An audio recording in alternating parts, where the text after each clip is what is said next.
एक जंगल में एक जादूगर मैलफॉय अपनी बेटी अलीना के साथ रहता था।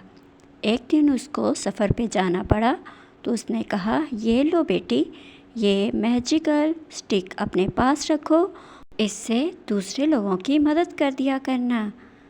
अलीना वो मैजिकल स्टिक लेके एक जंगल में प्यारे से घर में आके रहने लगी। एक दिन वो खेलती खेलती बाहर आई तो उसने देखा कि एक खरगोश बहुत उदास बैठा है। ओफो, मैं गाजर कहाँ से लाऊं? क्या यहाँ है कोई गाजर? प्लीज़ गाजर मुझे मिल जाओ, मैं अपने बच्चों के लिए लेके जाऊँगा। फिर अलीना ने एक गाजर से उसे बहुत सारी गाजरें बना दी। वो बहुत खुश हुआ। Thank you Alina.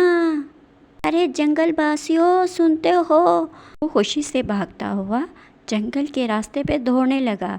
पीछे से उसके बेटे ने कहा, अरे पापा, कहाँ जा रहे हो? मुझे ये तो बता के जाओ, ये गाजरे शाली मैं खा जाऊँ क्या? बहुत भूख लग रही है मुझे। अरे कुछ बता के तो जाओ। दो गिलहरियाँ आपस में लड़ रही थी। वो खरगोश को भागते देख के हैरान रह गई और बिल्ली का तो मुंह खुल गया।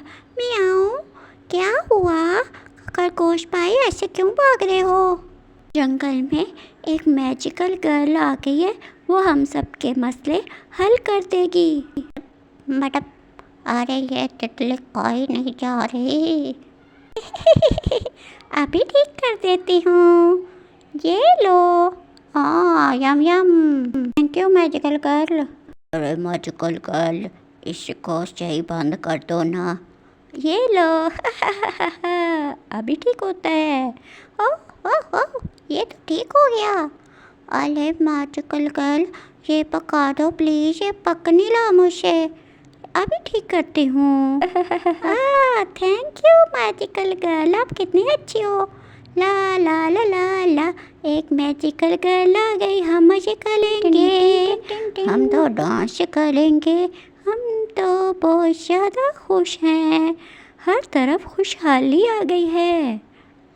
चलो अब तो डांस करते हैं सब मिलके। और उस दिन के बाद मैजिकल गर्ल अपने बाबा के साथ उसी जंगल में रहने लगी। तो बच्चों, इस कहानी से हमें ये सबक मिलता है कि मुसीबत में हमें एक दूसरे के काम आना चाहिए।